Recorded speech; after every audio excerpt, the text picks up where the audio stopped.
welcome in the online classes of biology. As you all know that we are discussing about lesson reproduction, and in my previous lecture I told you about male reproductive system, and today I am going to tell you about female reproductive system. So there are 6 important parts in female reproductive system. Let's talk about them. Number first part is ovaries. What are ovaries? Ovaries are two almond-shaped glandular structure, that means it is present as gland, that means they secrete enzymes or hormones. Second thing, what is the location? So they are present in the pelvic cavity in females, one on each side of the uterus. Uterus, I have told you it later on.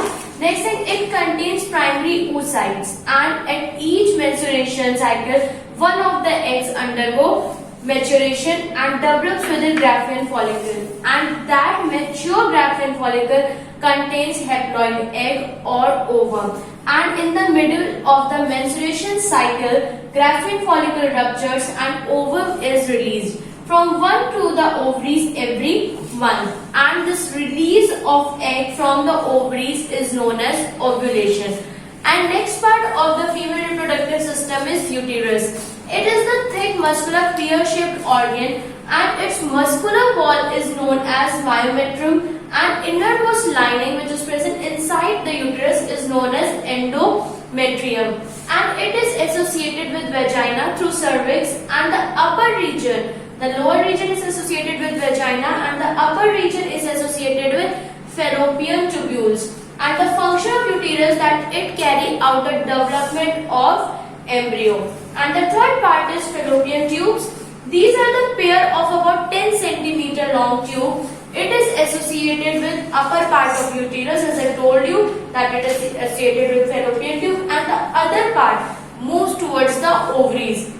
And the function of fallopian tube is to convey the ovum from ovary to uterus. So हम बात कर रहे हैं female reproductive system की. सबसे पहला जो female reproductive system में पार्ट होता है वो होता है ovaries. Ovaries two almond shapes के ऑर्गन होते हैं जो कि पेयर में प्रेजेंट होते हैं, मतलब one pair of ovaries, two ovaries जो है फीमेल ह्यूमन में प्रेजेंट होती है. ग्लैंडुलर स्ट्रक्चर होता है, मतलब कि ग्लैंड्स है तो एंजाइम्स और हार्मोन सिक्रीट करती है. पेल्विक कैविटी में मतलब बिलो द स्टमक की प्रेजेंट होती है, और यूटेरस के दोनों साइड पे एक एक जो है ओवरी प्रेजेंट रहती है.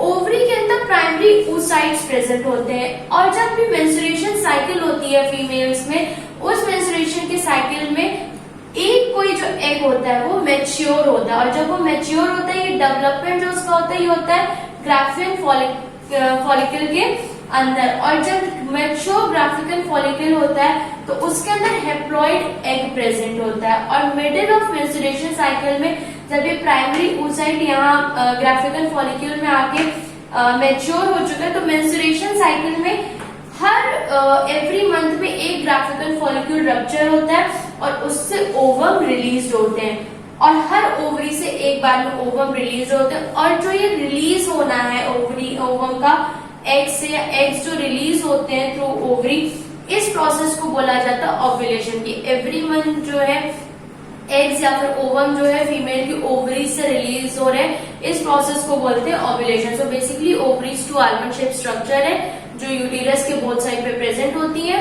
ग्लैंडुलर स्ट्रक्चर है, पेल्विक कैविटी में प्रेजेंट होती है. सेकेंड जो स्ट्रक्चर है ये यूटेरस. यूटेरस एक thick muscular pear shaped organ होता है. इसकी जो मस्कुलर वॉल होती है उसको हम बोलते हैं म्योमेट्रियम, एंड जो इनर लाइनिंग होती है उसको हम बोलते हैं एंडोमेट्रियम, और ये एसोसिएटेड होता है थ्रू वेजाइना. वेजाइना के साथ कनेक्टेड होता है सर्विक्स के थ्रू, एक पार्ट है सर्विक्स, इसके थ्रू ये वेजाइना से कनेक्ट होता है. और जिसका अपर रीजन होता है ये फेलोपियन ट्यूब से एसोसिएटेड होता है, और इसका फंक्शन ये है कि जो डेवलपमेंट हो रहा है एम्ब्रियो का वो इसी के अंदर जो है वो होता है. इसके बाद होते हैं फेलोपियन ट्यूब्स. ये 10 सेंटीमीटर लॉन्ग एक ट्यूब होता है जो कि एसोसिएटेड होता है यूटेरस से. जैसे कि मैंने आपको बताया यूटेरस और फेलोपियन ट्यूब आपस में एसोसिएटेड होते हैं, और जो इसका दूसरा पार्ट होता है ये मूव कर रहा होता है टुवर्ड्स द ओवरीज, और इसका काम क्या होता है कि ओवरी में जो ओवम है उसको ये यूटेरस तक लेके जाता है. ये मतलब इन दोनों के बीच की एक चेन है, इन दोनों के बीच में फेलोपियन ट्यूब प्रेजेंट है, तो जो ओवरीज में एग है वो उसको यहाँ तक लेके यूटेरस तक लेके आता है.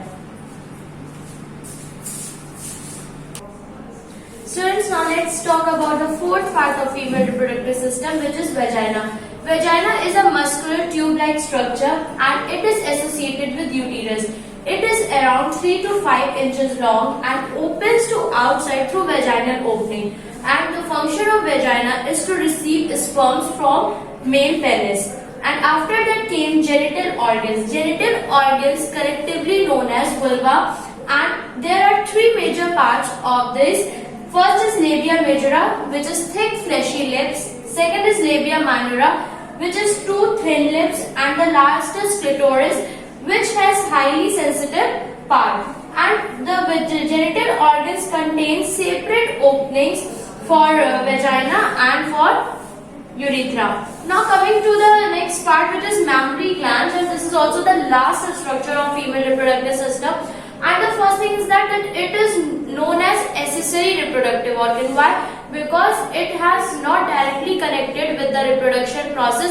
It is used as an organ which helps after reproduction. In mammary gland, breasts are found. Breasts are accessory female reproductive organs, and the function of breast is that it secretes milk after the birth of the baby, and it is located in the ventral surface of thoracic cavity. And now when you studied about male reproductive system and female reproductive system, formation of sperms and formation of eggs, now came the process which is known as fertilization. In fertilization, this is the process where fusion of male and female gametes occur. Takes place after ovulation in fallopian tube, and in this process sperms enter into vagina, after that goes to uterus, and after that reach into the fallopian tubes. After reaching the fallopian tubes, one of the sperms enters the wall of the ovum, and when one of the wall of the ovum is penetrated by the sperm, nucleus of sperm fuses with nucleus of ovum and forms diploid cell, which is known as zygote. And now after fertilization, after the formation of zygote, pregnancy occurs. That means pregnancy period start in the female of the human being. So students, बात करते हैं next part की female reproductive system की, जो कि vagina. Vagina muscular एक tube like structure होता है, 3 to 5 इंचेस लॉन्ग होता है और ये एसोसिएटेड होता है यूटीरस के साथ. इसकी ओपनिंग होती है जो आउटसाइड के लिए ओपन होता है, जिसको बोलते हैं वेजाइनल ओपनिंग. और वेजाइना का फंक्शन सिर्फ ये है कि जो मेल का सीमेन होता है इसको ये रिसीव करता है. इसके बाद ही वेजाइना के थ्रू फीमेल बॉडी के अंदर जो है सीमेन एंटर कर पाता है. इसके बाद जेनिटल ऑर्गन्स आते हैं, जिसके 3 मेजर पार्ट्स होते हैं, लेबियर मेजरा, लेबियर माइनोरा एंड क्लिटोरिस. और जो जेनिटल ऑर्गन्स है या जो ये वेजाइना है, तो जेनिटल ऑर्गन्स में क्या है कि 2 ओपनिंग्स होती हैं जो कि अलग अलग होती है. वेजाइना के लिए अलग ओपनिंग होती है एंड यूरिथ्रा के लिए अलग ओपनिंग होती है. दैट मीन्स कि जो वेजाइना है इससे स्पर्म्स एंटर करेंगे फीमेल बॉडी के अंदर, इसके लिए सेपरेट ओपनिंग है. एंड यूरिथ्रा, दैट मीन्स जो यूरिन फॉर्मेशन हुआ, यूरिन जो एक्सक्रीट आउट होगा बॉडी से, उसके लिए अलग ओपनिंग दोनों प्रेजेंट होती है. आफ्टर दैट मेमरी ग्लैंड्स आते हैं. मेमरी ग्लैंड्स अगर रिप्रोडक्टिव पॉइंट ऑफ व्यू से देखे जाए तो इम्पोर्टेंट नहीं है, क्योंकि रिप्रोडक्शन के प्रोसेस में इनका कोई भी रोल नहीं होता, बट आफ्टर रिप्रोडक्शन इनका रोल होता है. इसलिए जो ब्रेस्ट है इनको एसेसरी फीमेल रिप्रोडक्टिव ऑर्गन्स कहा जाता है. इनका फंक्शन सिर्फ क्या होता है कि मिल्क सिक्रीट करते हैं. बेबी के बर्थ के बाद से फीमेल की बॉडी से ब्रेस्ट से मिल्क का सिक्रीशन स्टार्ट हो जाता है. और अगर इनकी लोकेशन की बात करें तो थोरासिक कैविटी में जो है वेंट्रल सरफेस पे प्रेजेंट होते हैं. अब जब फीमेल्स में एग का फॉर्मेशन हो गया, मेल्स में स्पर्म का फॉर्मेशन हो गया, सॉरी, अब प्रोसेस आता है फर्टिलाइजेशन का. फर्टिलाइजेशन के प्रोसेस में मेल एंड फीमेल गैमेट आपस में फ्यूज होते हैं और ये प्रोसेस स्टार्ट होता है ओव्यूलेशन के बाद. मतलब कि जो एग का फॉर्मेशन है उसके बाद ये प्रोसेस स्टार्ट होता है फैलोपियन ट्यूब में. स्पर्म्स एंटर करते हैं वेजाइना में, जैसे कि मैंने आपको बताया वेजाइना सीमेन को करेक्ट करता है. स्पर्म्स वेजाइना में एंटर करते हैं. वेजाइना के बाद they goes to uterus and after that go to the fallopian tube. Fallopian tube में जाने के बाद कोई एक स्पर्म जो है एंटर करता है ओवम की वॉल के अंदर. जब वो वहां पे एंटर करता है तो जो स्पर्म का न्यूक्लियस होता है, न्यूक्लियस ऑफ स्पर्म फ्यूज करता है न्यूक्लियस ऑफ ओवम के साथ. और जब ये दोनों न्यूक्लियस आपस में फ्यूज करते हैं तो उससे फॉर्मेशन होता है डिप्लॉयड सेल का, which is known as zygote. और इसी के बाद फर्टिलाइजेशन का प्रोसेस फिनिश हो जाता है एंड जाइगोट के फॉर्मेशन के बाद प्रेगनेंसी फीमेल्स में स्टार्ट हो जाती है, प्रेगनेंसी पीरियड जो है वो स्टार्ट हो जाता है। That's all for today, thank you.